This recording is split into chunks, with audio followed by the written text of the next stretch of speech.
shape your child's public school education are sitting down together in San Francisco with the goal of getting better at what they do. The 2023 Education Conference and Trade Show hosted by the California School Boards Association got started about 2 hours ago with a packed agenda designed to create more equitable access to high-quality education for the clients of these boards, the kids. With me now live from that conference at the Moscone Center, Troy Flint with the CSBA. Good morning to you. Good morning. Thanks for having me. Definitely.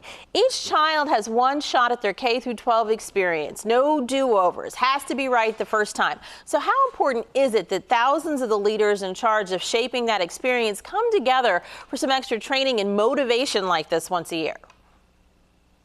Well, we always talk about the importance of learning for our students, but it's important that the staff, the school boards, and the administration of our schools also learn as well. Continuous learning is an important part of being a good governance professional, of being an education leader.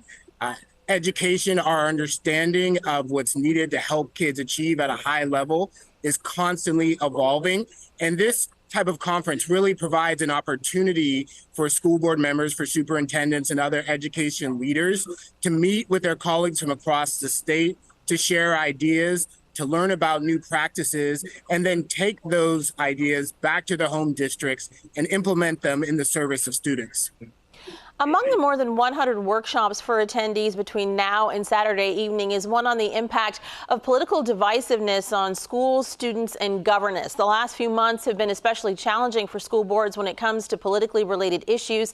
The Chino Valley Unified School Board threw the state superintendent out of its meeting when he came to speak against a parental notification policy about student gender issues that he felt would violate student privacy rights. After very contentious meetings, Rockland voted for the same kind of notification policy, and Temecula reversed its decision to go against state guidelines and use a social studies textbook that teaches about the accomplishments of gay Californians after being chastised by the governor. Now, how can students be expected to follow rules if school boards are kind of bucking state standards? That's an important question, and it's a theme that we're visiting and revisiting throughout the conference this week.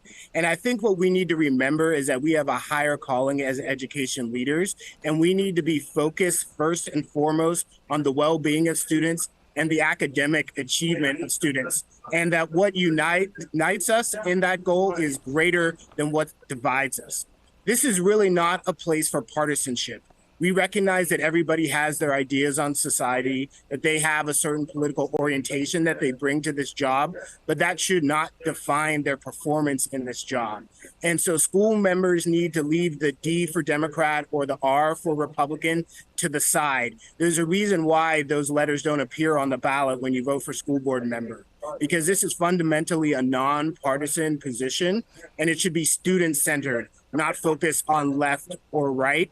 That's something that our CEO talked about in his opening remarks today. And I think it's important to note that State Superintendent Tony Thurmond, who was referenced in that segment, spoke to the group today, and that he spoke to all 4,000 attendees about what we can do for our students. So we need to focus on academic achievement.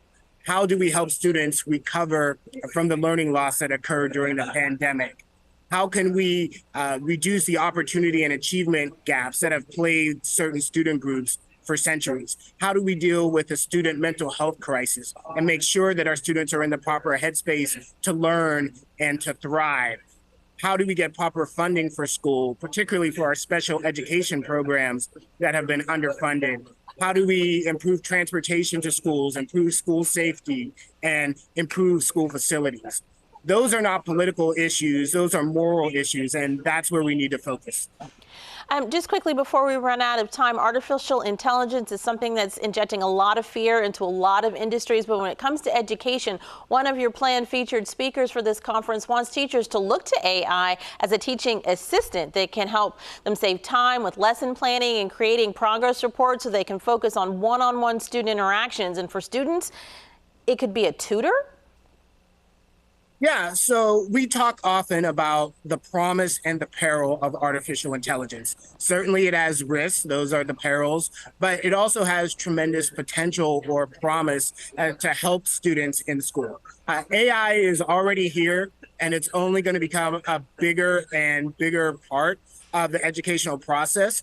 So, what we're trying to do is to help our members, these education leaders, anticipate the growth of AI, and instead of responding fearfully and reactively, go about it in a proactive manner and think about how they can adopt some of these tools to make artificial intelligence an asset that reduces some of the red tape, reduces some of the administration, and allows teachers to thrive in the creative aspect of the job. Alrighty, thank you so much. Troy Flynn at Moscone Center with, again, 4,000 of the state school board members and superintendents learning how to do their job better, all for the kids. We appreciate your time. Thank you.